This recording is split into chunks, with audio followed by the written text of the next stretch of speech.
What is going on, everybody? Ryan Leary, William Tincup.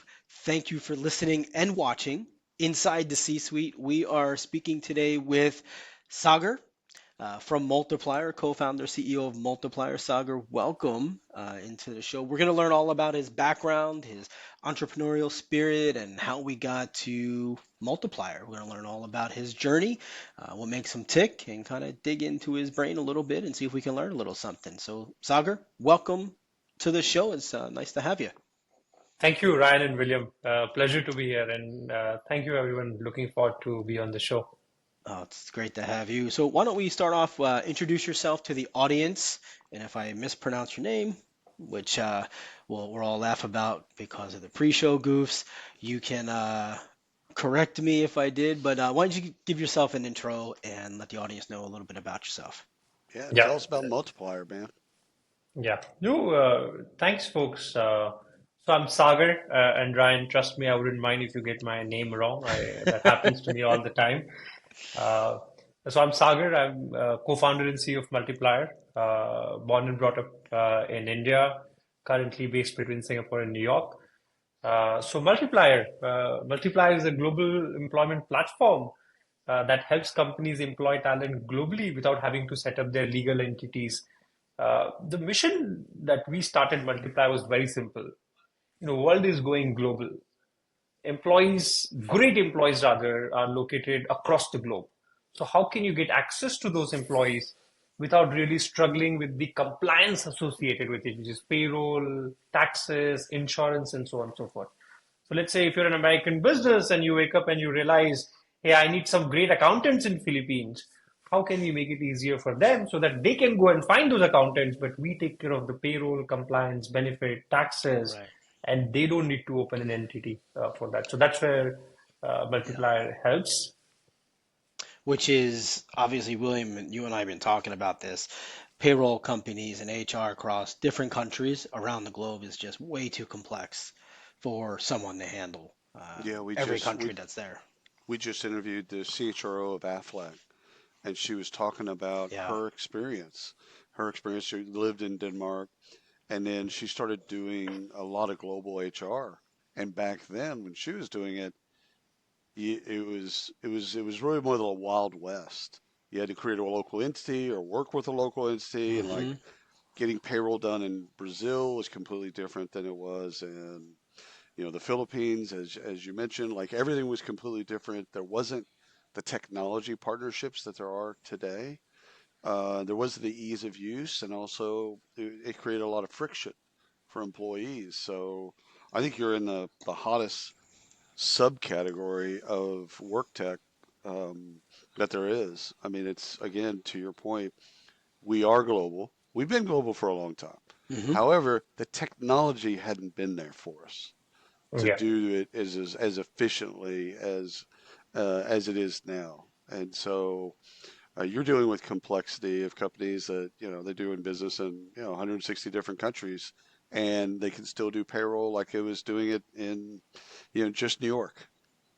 So as I understand it, at least. Yeah, no, absolutely. I think, as you correctly pointed out, William, businesses are going global. I mean, we live in a world where talent crunch is a real problem. We are obviously, I've been in Singapore for quite some time now. I divide my time between New York and Singapore. In Singapore, we require 50 to 100,000 software developers every year, but the schools there only produce 2, 3,000. That's So right. how do Hmm. businesses get in Singapore get access to those crucial talent for their economy to grow? And that's where a business like Multiplier comes into picture, where now these companies and the problem is even more enhanced in the US because the economy is bigger and talent crunch is even higher. So how do these companies in New York, in San Francisco get access to talent globally at their fingertips? That's where Multiplier comes in. I love it. I love it. Where in India did you grow up? Whereabouts? Yeah, so grew up in the central part of India, right bang in the center, a place called Nagpur. And I don't think not many people know it, but uh, my grandfather and my grandparents were refugees. 1947, we were ruled by British back in the day. Oh yeah. Oh yeah. Country was partitioned, and overnight there was a lot of movement happened. So grandparents came to India during 1947 partition, moved to New Delhi, and then slowly moved to a place called Nagpur, and then that's where I was born. Wow. So you know all about cricket, right? Yes, absolutely. Dude, every time I go to India, I watch cricket on TV, and I come back more I confused. don't get it. Yeah, Dude, it's hard. I've actually there's a team that plays here locally, we have and one it's a as well. Yeah. park, and I've been out there, and I'm like, hey, can I play? And they're like, eh. They look at you like, yeah, no, They're you like, take them. We don't want them. You just yeah, on your team. well, and I'll try. Like I've tried to hit, man. It's insane. It is really really hard. So where did you go to school? Where did you go to college or university? Yeah, so I went to university in Mumbai, Yeah, a college called IIT Bombay. Fair bit of American MNCs have Indian CEOs, your Google, your right. Microsoft, your Starbucks, and all of them come from one school in India or one college, which is IIT, Indian Institute of Technology. So I was very lucky to go to I was about to say that's like college. MIT. That's like MIT here, right? Yes, that's what they It's very compare hard it to with get into. typically. Yeah, very, Yeah. and especially with numbers because everything in India, we're 1.4 billion people, so numbers start to look really big, whatever Oh cut yeah. you take.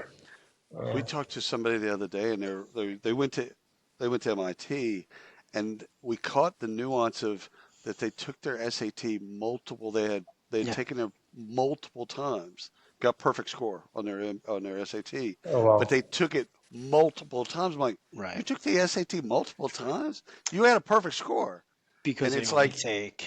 but they had to show that they could get a perfect score multiple times. I'm like, damn, we live in different places here. Oh boy, Look, I game is accepted, different. I went to any state school that would accept me, and that was Temple University. That was it.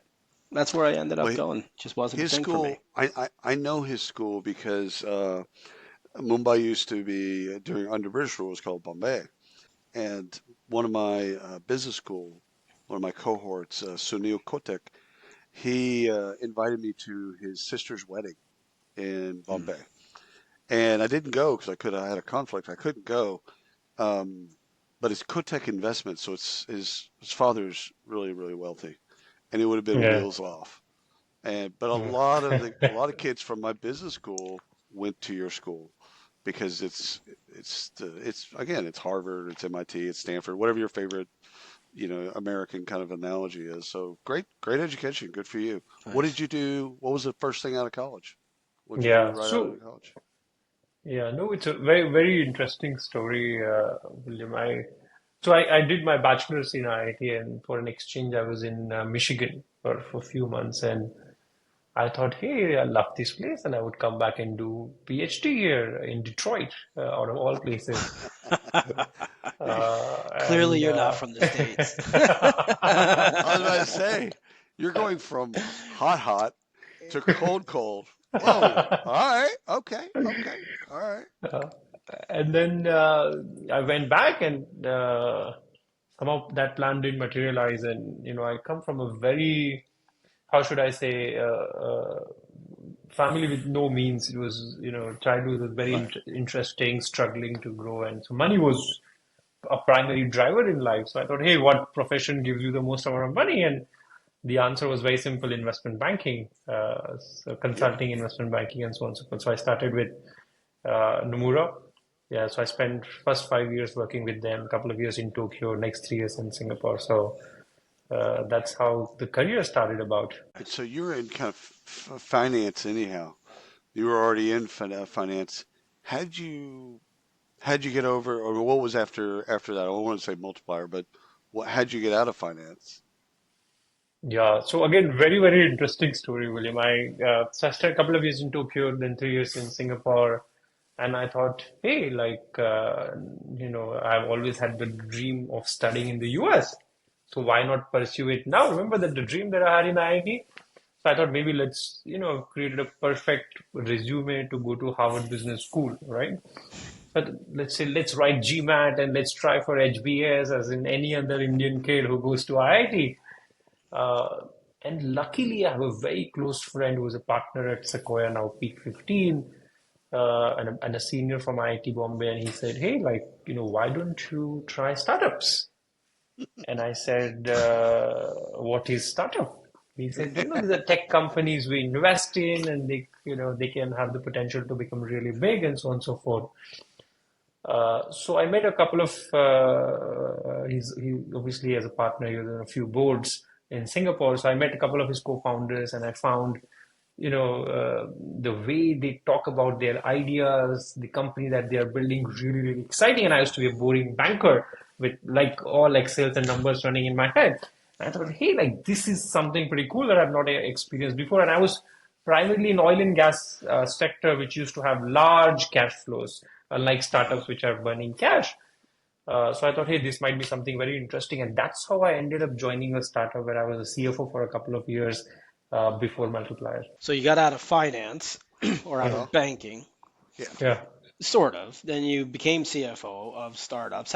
So maybe let's start there then on because I'm kind of getting the picture. This is where your journey really begins in terms of getting the bug to become an entrepreneur. You're of start have your own startup. What was different between for you? What was the difference between the investment world, corporate versus getting into a startup? How did that look for you?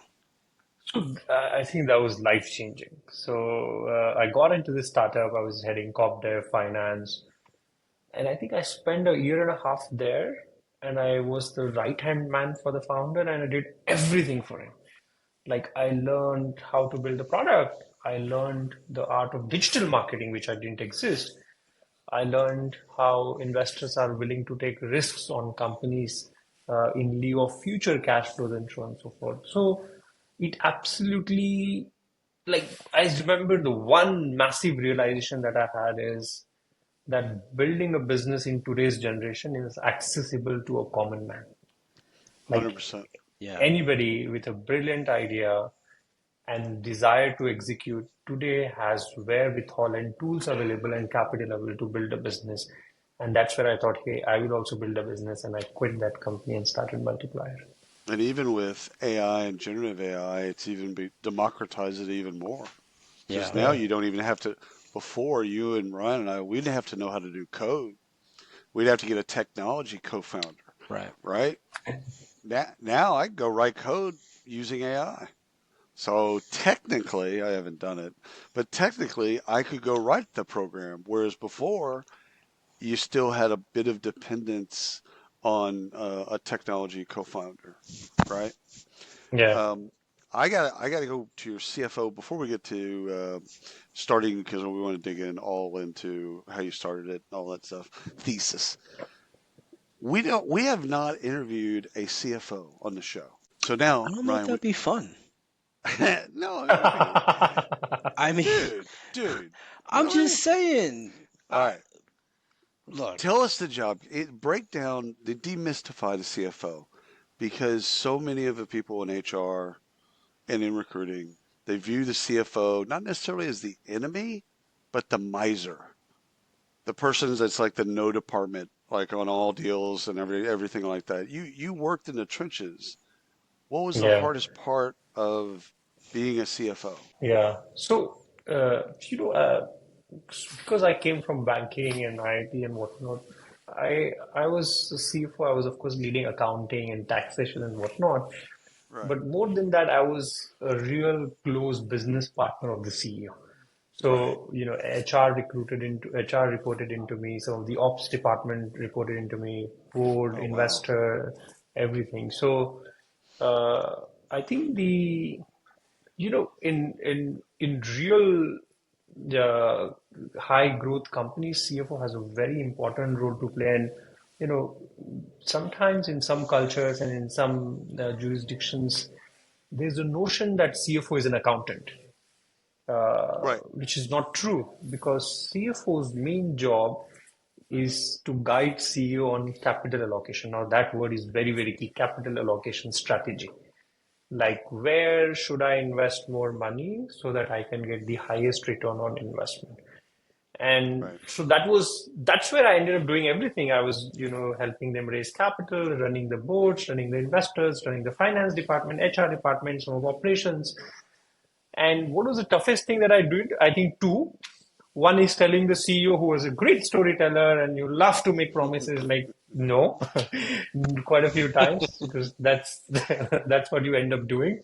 And the second Right. thing I still remember was running payroll. We were 300 people, four countries, Singapore, Japan, Australia, and Hong Kong. And I was running payroll, and I was like, I hated my life. And this is Because where you your can't get idea it wrong. became. You can't get payroll. I mean, you're going to have errors Absolutely. here and there, but like most of everything else in HR, you can have a mistake or two, and people aren't going to kill you. But their paycheck is something that, Yeah. as best you can, the error rate has to be very, very low. Absolutely. Absolutely. So you took the responsibility of paying 200 people, running payroll, into building a global organization now that handles all of this. Yeah. So Ryan, so as part of the CFO duty, because when you are a real CFO, I mean, the real CFO is a real business partner to the board, not just to the CEO. So as a real CFO, one of the portfolio that I was managing was international expansion. So we acquired a couple of companies, Australia, expanded to Japan. And when I expanded to Australia, and I will tell you about the payroll story as well. When I expanded to Australia, it took 7 months to open a bank account. 7 months. Wow. And if to our viewers who are not familiar with Asia, Australia is by far the highest, the most developed GDP per capita country in Asia. So imagine if Australia took 7 months, and until you have a bank account in place, you cannot run payroll, you cannot hire people.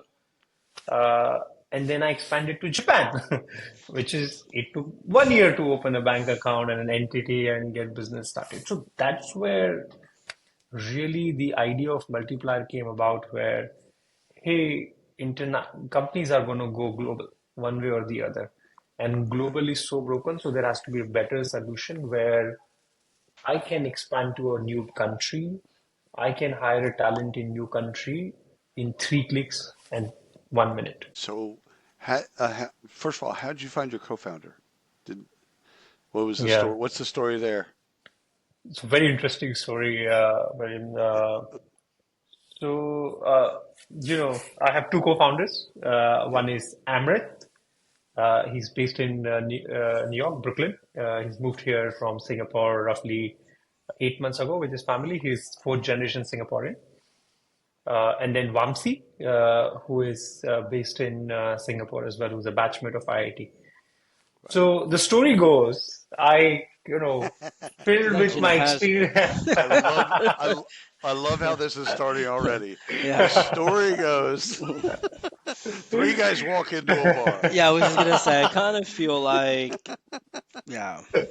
All right, go ahead. Sorry we interrupted, or I interrupted. No, so filled with my experience and with great experience of expanding to Australia and getting feeling all miserable and then running payroll, I went to my board member who's from Sequoia then and said, hey, like I think I love doing this. I'm going to drop my MBA plans and I would love to start the business. And he said, so what do you want to start? I said, I identified these pain points and this is, I drew something on a piece of paper for him. This is something I want to do. And met him a couple of times. He said, great, we would love to fund this and, be a part of your journey. And, we've had very close relationships. They've seen me working. We went to the same university and whatnot. So they said, okay, good, we'll fund you. I raised $4 million of seed round even before I quit the company that I was working for Right. and took the money and then started the business. And that's where I said, oh, but you now have money and you're going to start the business, but you need co-founders. So Hmm. great, never thought about it. So he said, my best friend from college is Vamsi. IIT Bombay Computer Science. I said, I know one guy, let me call him. I called him, I said, you're joining me from tomorrow. He said, where are we going to Bali? I said, no, we're starting a business. I said, okay, great. So he joined in. Yeah, not that he had a much of a choice. So he joined in and he was product Yeah. in tech. Then I went to him again. I said, guys, like, you know, great, I'm I have a assuming co-founder he's now. got some. I'm assuming he has some skill that you needed, Oh though, yeah. right? No, he's your tech. Like, He's your tech lead. He's your tech co-founder, right? He's a tech co-founder, Yeah. okay. absolutely. Yeah. Yeah. And then my board member said, "Hey, we also in a B2B SaaS business that you're building, we'll also need somebody who can sell it." I say, "Okay, great. Haven't thought about that either." They went on to LinkedIn and figured out who are the greatest salespeople in Oh HR domain in no. Singapore, hit everybody, found this perfect gentleman, went and convinced him and his wife why they should leave their very lucrative job and join Multiplier as a co-founder. And then eventually asked them to leave Singapore, which is super comfortable, and move to New York. So I would say I've not done bad in convincing people in life. This I is kind the of real. I, It's a reluctant hero. This is a Yeah. reluctant hero story. I feel like the messages I get on LinkedIn I should stop ignoring. Oh yeah, Some of them could turn out pretty hundred good. percent. I could just see the investors now. Great, you never thought about a salesperson. Check. Never thought about a tech. Check. All right, Yeah, we're but on. Yeah, the basis of the idea, the napkin, the was good idea enough. was good enough. A Mm. great investor can just look at that and Yeah. go, I can figure out the rest of the stuff. I got the right guy. I got the right idea. Yeah. The rest of the stuff I can fill in. I mean, So especially somebody like Sequoia. yeah, so let's dig into as much as we can. You you have an idea on a piece of paper. No co-founders. You have $4 million. You found your two co-founders. Where do you go from there? That's a lot of money to have an idea. So what do you do with that, and how do you get yourself started here? Yeah, no, that, and I think, and this is all Singapore, and Singapore is like a village. Everybody knows everybody. So your Yep, reputation is very important. I mean, these people knew that Sagar will take care of my money better than his own personal money. that's So right. that's why they're willing to bet cash on you. But again, coming to back to your question, once you have money, once you have co-founders, we quit our job. I'm an expat in Singapore, so applied for my visas and so on and so forth. By the way, which is still a pain in the ass, which we are solving for. Right. No matter who you, you still need True. a employment agreement Hmm. and a visa and everything to start the business.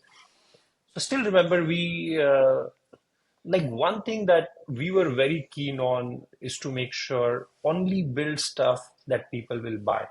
Right. Like there are a lot of companies which love to build products and features which eventually don't sell. So we were very sure that we're gonna we're gonna build something or we're gonna start building once we know that customer's gonna buy. So I remember November 2020 when I quit my job, open an entity and so on and so forth. And we reached out to and we talked to in over a period of 2 months, 400 HR leaders.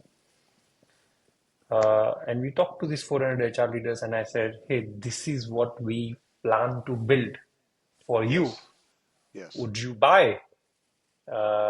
And still Genius. remember, we officially launched in April 2021, and but even before that, we had customers paying money to us for the product that we still haven't launched in the market. Right. So real idea was making sure I go and sell first. I know these people are interested. They started to pay me, and now I'm really building a product around the service that I promised them that I will deliver to them. Well, these are people that are also helping you shape the product as well. Absolutely. While you're doing this, could Hmm. you also add this? Or we have problem, like you said, benefits. We have trouble delivering benefits. Like, okay, well, we're thinking just payroll, but okay, well, all right, we can deliver benefits. So they're a part of your roadmap, and they're also now, once you go back to them and said, hey, we built the thing that you asked us to build. That's easy. It's sales. You still got to sell them, true, but it's so much easier because they helped you validate the business, and you went and built what they validated. It's so much easier because it's like, hey, we built the thing you asked us to build. No, Now what? absolutely. And William, the best part is, I mean, now we are a scaled company. We have 500 employees. We have a couple of thousand customers. But those initial 20, 30, 40 customers, those were the customers who really helped us make design choices, as I would love to Yeah, call it. Like those design choices are very important. But a later thing that has happened is now getting those earlier adopters who were essentially just knowing me and Amrit and Vamsi as right. their customer success managers, having their WhatsApp numbers, our WhatsApp numbers with them, getting them to finally adopt to know that hey, Multiplier is a professional business now. You will get a customer success manager who may not be a CEO of the company, and you need to now contact support hasn't gone Yeah. well. Yeah, there's so many questions there. So, and They're we've, used to calling you on a Saturday and saying, yeah, "Hey, I'm having this trouble. Can you turn this? yeah, I yeah. don't know how to reset your login. Stop calling me." No, I'm just So, kidding. at what point do you say, okay, we're at the point, we're mature, right? We're a business now, and we need to make some key hires, right? So, one, when did you come to that realization, and then who were your key hires, your first key hires? Yeah. What Yeah, positions? so Ryan, as a CFO, I saw firsthand how important it is to get the right hires in the beginning itself.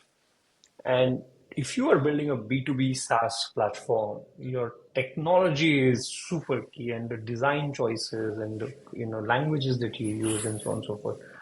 So although my co-founder Vamsi is from product and tech background, and that too IIT Bombay, creme de la creme, my first hire was a professional CTO who spent years building a SaaS product, who was SVP at Alibaba in Singapore, which is a Oh massive, wow. massive firm. Yeah. And I still remember it took me 3 months to convince him to come and join. So he was our first employee. But I knew if I'm really investing the peak period of my life in building Multiplier, I would like to go all in and make sure from scratch we are making the right decision. So, Right. so that is one thing that we've been doing good at Multiplier, where we don't pretend that we know everything about sales, marketing, finance. We know that we've gotten something good going. Now let us get super experienced people who believe in our idea, who have a similar working style of as us, so that we can communicate with them easily, but bring them and let them build a professional business. So our CTO was our first ever senior hire, and he was our first hire. So you seem really easygoing. Like I can see myself working with you, working for you. Okay. What drives what? Let me ask it this way: what are the types of people that thrive around you? What do you need Yes. that are around you? What are the types of people that you thrive around as well? So, the beautiful part about starting a business is you can create values of your business which are similar to you. Right. So the values of business today is three T's: trust, transparency, and thoroughness, which are my personal values in life.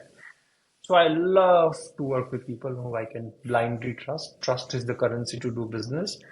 I shouldn't need to double gaze your attitude or your expertise on a particular topic. The second is transparency, which is I would love to share what I feel about you. You should do the same. You would know what Sagar is good at, what he's bad at, what he's failing at, and I would love to have that relationship with you. And third is thoroughness, which is once you say I'm going to take care of it, you see to it. No passing the buck at 99% and so on and so forth. So I love these kind of people who are extremely humble, extremely optimistic, extremely compassionate, but are truth seeking, realistic in life, and know exactly where they are today. So those are the values that they're the kind of people that I like to work with. One of the values internally we joke about is, I mean, we call it being articulate, but jokingly I like to call it don't speak too much English. So I like people who are very precise and who speaks the language of finance rather than language of Yeah. English. I think he Right. just took a shot at us. No, no. It's having No, I'm kidding. I'm kidding. I'm kidding. it's having ROI based conversations. Like Yeah. we're going to Yeah. come if Yeah. you're in marketing or if you're in sales or if you're what, Yeah. come with an ROI. Yeah. Like Yeah. tell me this story and back it up with data. Not Like everything needs to Yeah. be a 60-minute meeting.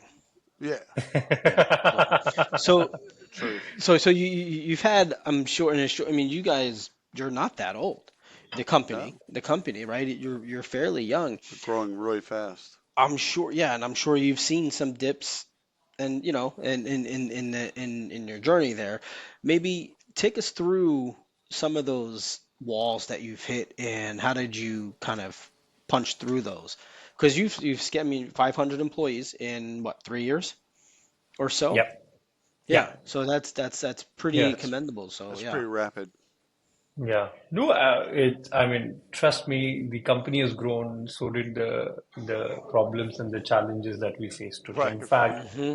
very recently I wrote a post to my team saying, if the size of the problems are not growing, are you even growing? So the size of the problem also talks about what level are you dealing in life with, right? So, few stories on that end. Like, we thought, hey, we are going to build a greatest platform where, people would look at it and they would, just instantly know what to do with it.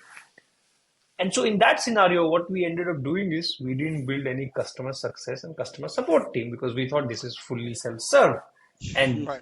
because I spent 20 hours a day looking at it, I thought everybody will understand what I see in it. 100%. And and I remember this was around 2020. So we launched in April 2021, August 2021, we go full force. And around April 2022, around end of 2022, we realized there are a lot of queries coming from the customers and we are confused what's happening. And then we realized we forgot to build customer success team. We forgot to build customer support team. So who would they reach out to? I remember we built, like I used to interview 15 people every day. In 1 week, I built a team of 35 people in 1 week. It was just one of those days where we Yeah. needed it right away. And I mean, I don't know if I can do that today. I don't know if I Right. can do 16, 17 interviews today and build that team because now we're big, we have systems, processes, blah, blah, blah. But like Yeah. back in the day, we just did it. And I trained the entire team on, hey, this is how you will reach out to customers. This is if they ask you this question, this is our Hmm. SOP. This is Zendesk, which was the first time we learned about Zendesk, about ticketing management tool and so on and so forth. It was the first ever, you build a company and you realize like, oh, you missed something and then, you have to fix it right away. We forgot I a think it's customer team. It's yeah, but just funny. it's like a house, right? There's always something that you're learning about your house, or there's something that needs improvement. And the Hmm. same thing is true of a company. You might not. I mean, you're saying you forgot about it, or whatever. But truth is as a part of your success, something then happened, and it's like, oh, okay, yeah, we need to do something to fix that. Hmm. So I think some of that's natural. I think a lot of entrepreneurs kind of they don't start off with a perfect everything's perfect. There's no such thing. They get into it, have either failure, success, or whatever, and then all of a sudden they realize that they have to do stuff, and they're decisive. Like when you Right. realize, hey, we need customers need to be able to go somewhere to be able to answer these questions. I can't help but think that it didn't take you 6 months to like figure out a solution, which is what you do in corporate. It's like, no, we need to build this tomorrow. So, Yeah. and so Yeah. that I think that's just natural. What are the William, one more thing, just to yeah, add there, one more thing. sure. I mean, the beauty of it is if you have given true value to your customers, they will stand by you. I Oh, mean, you will, 100%. in the journey, Yeah. you will miss a thing or two. Some features will get delayed, some replies will get delayed, but they will stand by you as long as they know you deliver real value to the Trust. product. And I think trust, transparency, and Trust. thoroughness. Hmm. And See, they got to like you. That's what a they're gonna lot of like you. that's what a lot of Yeah. American companies get wrong, especially when they go abroad, is they're not likable. And No. Yeah. you know what I'm saying? Yeah. Yeah. No, it's interesting because I was just gonna ask you, how do you and William, I think you just answered it for me, at least in my My head, man. but I'll ask the question now. Sure. How, so how do you continue to move forward? You said clients stick by you, right? So they realized, hey, you don't have customer support. You're not servicing us, but they trusted you enough to allow you to build that team, and you built it quickly, right? So how do you manage one? How do you manage that process? But two, what do you say to the person, to the entrepreneur who's out there now, who has to make this same decision and make these hires, and they're afraid to pull the trigger and say, I'm going to hire these 30 people to be my customer success team. I'm going to do it in the next 7 days. And if they don't work out, well, then I'm going to move on from them.